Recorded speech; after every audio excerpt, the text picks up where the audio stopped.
पितरों का जो पक्ष आता है उसमें जो भिक्षान, पितर श्राद्ध कान, ये निषेध किया गया। ये नहीं, वैसे ब्रजवासी जन देते भी नहीं, मना कर देते, बाबा हमारे यहाँ श्राद्ध है, और वैसे लेना भी नहीं चाहिए, नहीं तो भजन का नाश होता है।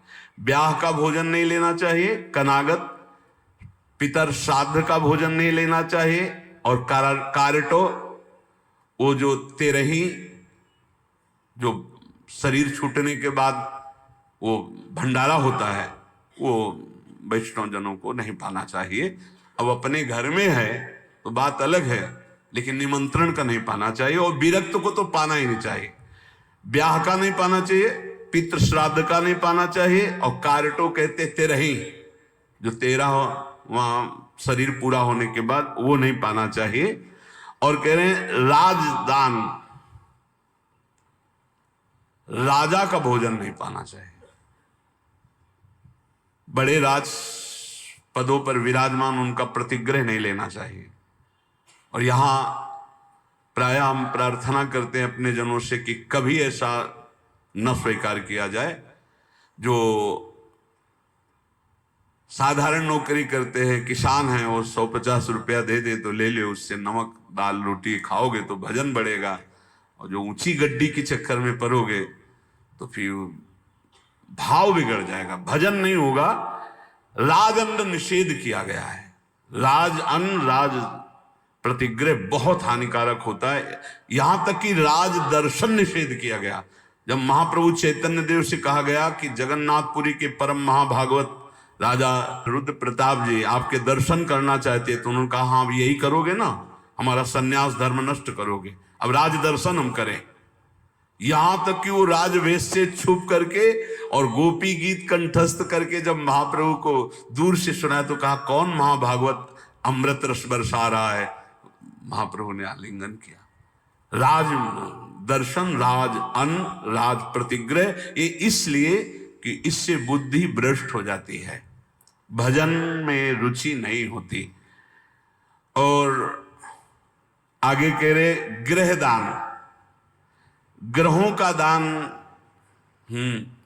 एक हम गृहस्थ को देखा, जब उनके लड़का बच्चा बीमार होते थे तो खीर हलवा और भेंट उसको गोद में लाते और ऐसे सामने उतारते, कहते ले बाबा। एक बार गुरुजी से पूछा कि भिक्षा में जैसे, अरे बोले ले मत लेना, उसमें नहीं कभी ऐसे। देखो लोग संत महात्माओं को क्या समझते हैं, ऐसे पवाया जाता है जैसे अपने पुत्र को पवाओ। तो किस भाव से पवाते हो, बस पुत्र ने पा लिया यही सौभाग्य, संत ने पा लिया सारे अमंगल नष्ट हो गए। इसीलिए बहुत संभल के खान पान करना, जैसे कोई बीमार है उतार के, और ऐसे, या ग्रह नक्षत्रों का दान, बोले होए भजन की हानि पक्का। ब्याह का, श्राद्ध का, पितृपक्ष का, एकादश श्राद्ध का, 13वीं का, राजन्न का और ग्रहों का दान, भगवत जन इनको गाए तो होए भजन के हानि पक्का, भजन नाश। जो ग्रह नक्षत्रों आदि का नहीं दान पुण्य करते, बहुत होश में। घाट बाट चौपार चुरी देवल हाट मसान, भगवत बसिन सराय में भजन भड़ाई निदान। इतने जगह का भोजन नहीं लेना चाहिए, ऐसी जगह बैठ के भजन नहीं करना चाहिए। बोले घाट में जहां स्त्री पुरुष स्नान कर रहे हो वहां बैठकर भजन नहीं करना चाहिए, भजन नहीं होगा, उपद्रव करेगा, नेत्र चंचल होंगे। जहां स्त्री पुरुष की भीड़ लगी हो, लोग स्नान करते हो, ऐसे स्थानों पे उपासक को नहीं बैठना चाहिए भजन के लिए। जहां से लोग रास्ता बनाए हों वहां नहीं बैठना चाहिए। घाट बाट और चौपार, चौराहे पर नहीं, और देवल मंदिर में बैठकर नहीं, और हाट बाजार में बैठ करके नहीं, और श्मशान में बैठकर नहीं। भगवत रसिक सराय, सराय आदि में जहां बहुत लोग बैठकर संगोष्ठी करते हो वहां नहीं। इससे भाव दूषित हो जाएगा, तुम्हारा भजन नहीं बनेगा। घाट बाट चौपाल चुरी देवल हाट मसान, नदी के किनारे जहां बहुत लोग स्नान कर रहे हो घाट के, और रास्ते में और चौपाल में, चौराहे में, मंदिर में, बाजार में, स्मशान में, सराय आदि में बैठकर भजन नहीं करना चाहिए, क्योंकि भजन भाव इससे दूषित हो जाता है, बिगड़ जाता है। तो भजन कहाँ करे फिर? नदी किनारे गिर शिखर बाग इको सो देखी, भगवत जन बिलमो तहां बाढ़े भजन विषेक। कोई नहीं है, कोई स्नान करने नहीं आता, ऐसे घाट से अलग स्थान पे माताएं बहनें ना बैठे। ये विरक्त संतों की बात कही, माताएं बहनें समाज का ही सेवन करें। ऐसी जगह बैठे जहां लोग आ जा रहे हैं, ऐसी जगह बैठे जहां 4 लोग बैठे हुए हैं। एकांत ऐसे स्थानों में ना ये सूत्र स्वीकार करें। नदी किनारे बहुत दूर एकांत में जहां जन साधारण लोग न जाते हो, गिरि शिखर पहाड़ के किसी एकांतिक चोटी पर बैठकर, या किसी एकांतिक बाग में, या किसी एकांत स्थान में जहां लोगों का ठहरना बैठना आना जाना नहीं है, ऐसे स्थान पर बैठकर चित्त को प्रभु में लगाए तो भजन विशेष बढ़ता है। नदी किनारे गिर शिखर बाग को सो देख, भगवत जन बिलमो तहां बाढ़े भजन विशेष। श्री भगवत ऋषिक जी महाराज कह रहे हैं, ऐसी जगह भजन बढ़ता है। और सबसे ज्यादा भजन की वृत्ति आती है भगवान के प्रेमी जनों के संग में बैठकर। एक बार की गौशाला में भजन करे तो इतना आप संगम में करे, फिर लिखा था गुरु चरणों के समीप भजन करे तो अनंत गुना फल मिलता है। तो गुरु चरणों की समीपता का क्या मतलब है? अपने गुरुदेव की पादुका, अपने गुरुदेव की आपने श्री सीताराम ओंकारनाथ जी को देखा, छाती में बांधे थे अपने गुरु जी की पादुका। ये निरंतर गुरु का सानिध्य है। गुरु चरण पादुका साक्षात गुरु जी। जब भरत जी ने कहा कि प्रभु हम सब तो आए हैं आपका अभिषेक करने के लिए, आप जैसी आज्ञा करें, तो भगवान ने कहा भरत जैसा तुम कह दोगे। जब सारा भार भरत जी के ऊपर डाल दिया तो भरत जी ने कहा जे विधि प्रभु प्रसन्न मन होई, करुणा सागर कीजिए सोई। प्रभु जिस प्रकार आपका मन प्रसन्न हो वही कीजिए, ऐसा नहीं आपका मन जिस प्रकार। तो भगवान ने कहा हम तो यही चाहते अपने पिता की आज्ञा का पालन करूं। तो बोले प्रभु जीने का सहारा दे दीजिए। तो भगवान ने पादुका 14 वर्ष तक पादुका को सिंहासन में विराजमान कर पूर्ण राज्य शासन आज्ञा मांगकर करते थे। ऐसे गुरु चरण चिन्ह, गुरु चरण पादुका का सानिध्य और निरंतर भजन तो अनंत गुना फल प्रदान करता है। जो उपासक अपने गुरुदेव या भगवत भक्तों को सबसे बड़ा मानता है त्रिभुवन में, उसी का भजन सिद्ध होता है। ये भी बात समझ लो। भजन न करने वाले के हृदय में दुनिया का प्रपंच आता है। नहीं तो गुरु जब मत्ता परतरम नान्यत किंचित अस्ति धनंजय, मेरे सिवा कोई है ही नहीं, तो गुरु तो साक्षात परब्रह्म है ही। को कहे अवनी बड़ी, भगवत ऋषि जी कह रहे, कोई कहता है कि संसार में सबसे बड़ी भूमि है, पृथ्वी सबसे बड़ी है। तो कोई कहता है नहीं, पृथ्वी से बड़ा तासु दूनो समुद्र पुनी, पृथ्वी से बड़ी समुद्र है, पृथ्वी से बड़ा, क्योंकि पृथ्वी से कई गुना बढ़कर जल है, तो समुद्र बड़ा है।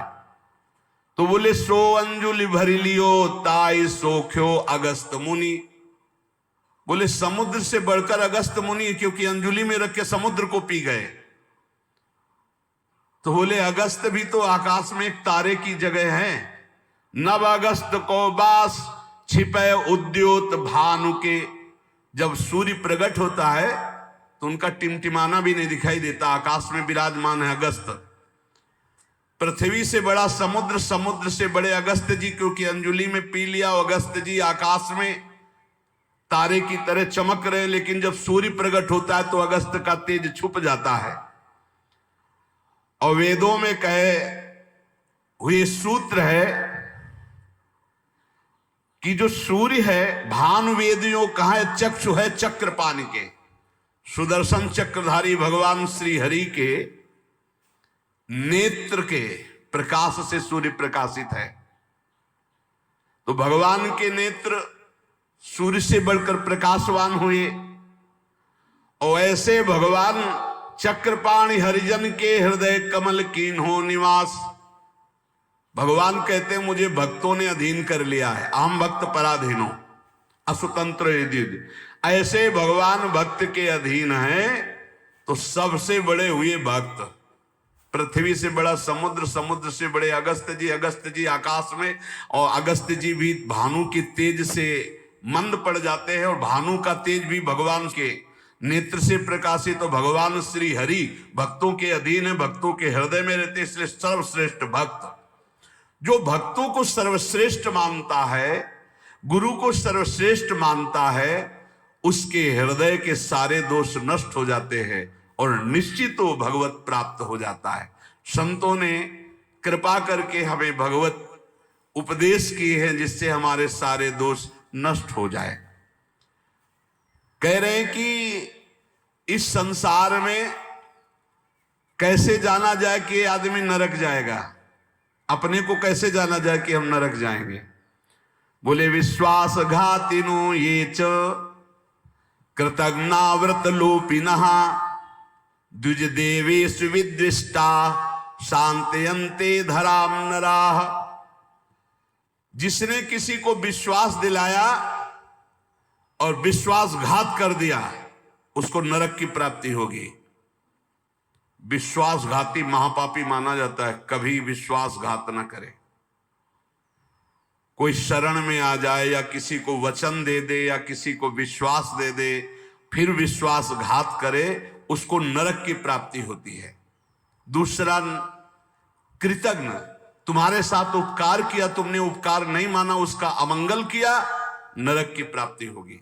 तीसरा, आज से मैं ये करूंगा ऐसा व्रत लिया और व्रत तोड़ दिया बीच में, उसको नरक की प्राप्ति होगी। ये खिलवाड़ नहीं है कि मैं ये व्रत लूंगा, ये ऐसा करूंगा, मैं ऐसा धाम जाऊंगा, ये इतने लोगों को भोजन कराऊंगा। ये कई लोग ऐसे होते हैं जो बड़ी बड़ी बातें कह देते हैं, उनको पता नहीं कि ये खिलवाड़ नहीं है। ऐसा कर दूंगा, ऐसा कर दूंगा, ऐसा कर दूंगा, और किया कुछ नहीं, वो पहुंच गए नरक। व्रत का उल्लंघन करने वाले, प्रतिज्ञा का उल्लंघन करने वाले, नियम का उल्लंघन करने वाले नरक को प्राप्त होते हैं। मैं इतनी परिक्रमा करूंगा, मैं ऐसा करूं, कुछ भी नहीं। कोई नियम को ऐसे मत लो कि मैं ये करूंगा। ए प्रभु की इच्छा होगी, समय रहा, जीवन रहा तो हो जाएगा, नहीं रहा, समय के मर गए तो। ये बात ध्यान रखिए, आगे चलकर मैं सन्यास लूंगा, विरक्त होके वृंदावन वास करो, नरक जाओगे अगर नहीं विरक्त हुए तो। मैं इतना यहां मंदिर बनवा दूंगा, नहीं बनवाया नरक जाओगे। वचन संभाल के बोलो, आज से मैं कुछ दिन व्रत रहूंगा। बकवास करना बंद कर दे तो जीवन उन्नति में हो जाता है। शाम का भोजन नहीं करूंगा, एकांत भजन करूंगा, नहीं भोजन मत करना लेकिन सेवा करो, भजन करो। समझे नहीं आते, वाणी को ऐसे बिखेरते चले जाते। व्रत का उल्लंघन करने वाला नरकी गति को प्राप्त होता है। संतों से द्वेष करने वाला, गुरु से द्वेष करने वाला, ये नरक को प्राप्त होते हैं। और ध्यान से सुनो, जो माता पिता को दंडित करता है, गाली देता है, अपमान करता है, उसे सीधे नरक की प्राप्ति होती है। बिल्कुल पक्का समझ लो। माता पिता भगवान का स्वरूप है। मातृदेवो भव, पितृदेवो भव। बिल्कुल बुद्धि खराब मत करो, कलयुग बुद्धि भ्रष्ट कर रहा है। माने मात पिता नहीं देवा, साधुन ते करवावे सेवा, जिनके आचरण भवानी ते निश्चर समझानो। राक्षस है, और ऐसे राक्षस अब पुत्र रूप में ज्यादा पैदा हो रहे हैं। एक देखा मुंह कि माता को बाल पकड़ के घसीट रहा है, लात से पेट में प्रहार कर रहा है, पिता को थप्पड़ और सीधे छाती पे लात। वाह, इस पुत्र के जानते हो क्या गति होगी? सीधे रो नरक। फिर वहां जो दंड मिलता है, वहां मरना तो है नहीं प्यारे, ना बेहोश हो सकते हो ना मर सकते हो, होश में रहकर दंड भोगना है। नरक की ये खासियत है। 100 बार काटे जाओगे, 100 बार जिंदा रहोगे, उसे यातना देह कहते हैं। होश में ये मत मानना कि नरक वरक नहीं है। जैसे लोग कहते जा रहे हैं कौन नरक सरक, बोल लो, जब फंसते हो ना, बोले यही सब मिलता है, यही नहीं मिलता है। जब चोरी करोगे तो पहले घर से लेके थाने तक डंडा चलेगा, फिर थाने में स्पेशल पिटाई होगी, फिर कपड़े वपड़े संभाल के तुम्हारे हथकड़ी लगा के जज के सामने, फिर वहां तुम्हारी चोरी का न्याय होगा। ये ब्याज में मिला है। ये ब्याज में घर से लेकर पकड़ने तक और थाने तक जो पिटाई हुई, ये ब्याज है। मूल तो न्यायाधीश करेगा कि 20 साल की सजा या अमुक से इतना इतना दंड। ऐसे ही कर लो मनमानी पाप। यहां जो ठोकर और रोग हैं, ये तो ब्याज है, मूल तो नरक में भोगना पड़ेगा। जो माता पिता का त्याग कर देता है उसे नरक की प्राप्ति होती है। जो माता पिता को दंड देता है, जो माता पिता को गाली देता है, और जो अपनी पाणी ग्रहण की हुई स्त्री को, निर्दोष स्त्री को नाना प्रकार के दोषारोपण करके दंड देता रहता है, कलह मचाता रहता है, ऐसे पुरुष को नरक की प्राप्ति। और जो अपने सज्जन पति का त्याग कर पर पुरुष का अनुसरण करती, ऐसी स्त्री को नरक की प्राप्ति होती है। जो गुरुजनों को कठोर वचन बोलते हैं, जो गुरुजनों का आदेश का पालन नहीं करते, उनका पोषण नहीं करते, जो देवता ब्राह्मण और निर्बलों का धन का अपहरण कर लेते हैं, ऐसे मनुष्यों को नरक की प्राप्ति होती है। जो मदिरा पान करते हैं, सुन लीजिए, ये चे मध्य रता पापा द्वित कर्म रतास्तथा। हमारा शास्त्र कहता है, भारतवासी हो, विदेशी नहीं हो तुम, इस भूमि में जन्मे हो, यदि मदिरा पियोगे तो नरक का रास्ता पक्का कर रहे हो। बोले इसमें तो कोई हिंसा नहीं, लेकिन शास्त्र निषेध है। ये च मध्य रता पापा द्वित कर्म रतास्तथा। जो जुआ खेलते हैं, मदिरा पीते हैं, और जो साधु वेश रख के पाखंड करते हैं, इनको सीधे नरक की प्राप्ति होती है। यहां जो वर्णन हो रहा है वो बीच में विश्राम नहीं, सीधे नरक, बिना रोक टोक के। जो माता पिता को दंड देते हैं, जो निर्बलों का धन अपहरण करते हैं, जो देवताओं का धन अपहरण करते, देव मंदिरों का, जो पापी मदिरा पीता है, जुआ खेलता है, जो पाखंड करता है साधु वेश में, इन सबको नरक की प्राप्ति होती है। ऐसा थोड़ी कि तुम साधु वेश रख लिए तो तुम चक्रवर्ती हो, जो चाहो सो कर सको, नहीं। देखो, अगर साधु वेश धरकर गलती हो जाए तो भगवान क्षमा करते, चूक, लेकिन पाखंड का मतलब जानबूझ के वही करते रहना, महापात की, अतिपात की, इन सबको। और जो दूसरे जीव जंतुओं को पका के खाते हैं, जो जीवों को पका के, ये भारत है, भारत धर्मात्माओं का देश है, महात्माओं का देश है, यति और सतियों का देश है। यहां एक कबूतर के लिए अपने शरीर को काट के तराजू पे रख दिया, ये वो राजाओं का देश है, वो प्रजा का देश है, जो शरणागतों के लिए जीवन अर्पित कर दे। या जो जीव जंतुओं को पका के खाते हैं, भैया सुन लो, ये जो मांस मछली अंडा खाने वाले, बोले और तो कुछ हम नहीं खाते, मछली खाते। तो मछली में जीव नहीं? बोले नहीं, पानी की तरोई है। हाँ हाँ, हमसे बोले एक तरोई जो होती है वो जमीन में छेलती है, ये पानी की तरोई है मछली, और पानी की तरोई है वो। बनोगे तुम भी पानी की तरोई, तैयार हो जाओ, फिर तुमको सीधे मिर्ची की तरह तल के कढ़ाई में जिंदा फिर खाएंगे। वो काल स्वरूप भगवान है। अर्जुन को दिखाया कि देखो भीष्म द्रोणाचार्य लौंग इलायची की तरह फंसे हमारी दाढ़ों में, होश में रहो, शास्त्र आज्ञा है। जो दूसरे जीव जंतुओं को मार के उबाल के, बोले हम तो नहीं ऐसे पर खरीद के लाते हैं, वैसे ही भोग मिलेगा, दंड मिलेगा। और सुनो, जो सत्कर्म का संकल्प करके सत्कर्म नहीं करते, सत्कर्म का संकल्प लेके, सत्कर्म का ये करूंगा, ये दूंगा, ये ऐसा, कभी मत बोलो जबान से कर दो, कर दिया जबान से बोल दिया और किया नहीं तो नरक जाओगे। जो दूसरों को सदैव कष्ट ही देता रहता है, जो शास्त्र और धर्म के विरुद्ध चलता है, शास्त्र के अनुसार चलने वालों का उपहास करता है, जो दूसरे की जीविका छीन लेता है, जो द्वेषवश महामहिम गुरुजनों की निंदा में प्रवृत्त होता है, वे सब नरक जाते हैं। जो दाता दान दे रहा है और वो जाकर उसको भड़का के रोक देते हैं, नरक जाएंगे, दाता भी और भड़काने वाला भी।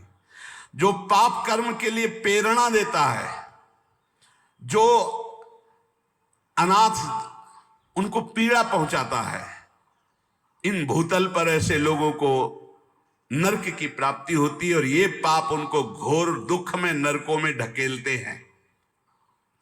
ब्रह्मण्यम पुण्यमुत्सृज्य ये द्विजा लोभ मोहिता कुकर्म युपजीवंती ते वै निरयगामिना नरकगामी। ध्यान से सुनना, जो ऊंचे कुलों में जन्म लेकर के निम्न आचरण करते हैं, न संध्या है, न बंधन है, न अर्घ देना है, बस मनमानी पापाचरण, सीधे नरक, खिलवाड़ नहीं है।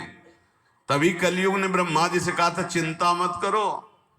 जैसे बड़े भैया ने सतयुग ने कहा हमारे राज्य में कोई नरक नहीं जाएगा, फिर छोटे भैया त्रेता जी ने कहा कि हमारे राज्य में भी जैसे बड़े भैया का राज्य वैसे ही रहेगा। द्वापर ने कहा आज्ञा पालन की कोशिश करेंगे। तो कलयुग ने कहा ब्रह्मा जी से वचन देते हैं, भूल चूक से कोई स्वर्ग या परम पद चला जाए ना, सीधे नरक भेजेंगे, हाउसफुल, नरक हाउसफुल रहेगा। देख लो ना, यही लक्षण है, जो लक्षण है उनको देखो प्राय। जो लोभ से मोहित होकर परम पवित्र कुलों में जन्म कर होकर के अपने कुल धर्म का त्याग करके पापाचरण करते हैं, ऐसों को नरक की प्राप्ति होती है।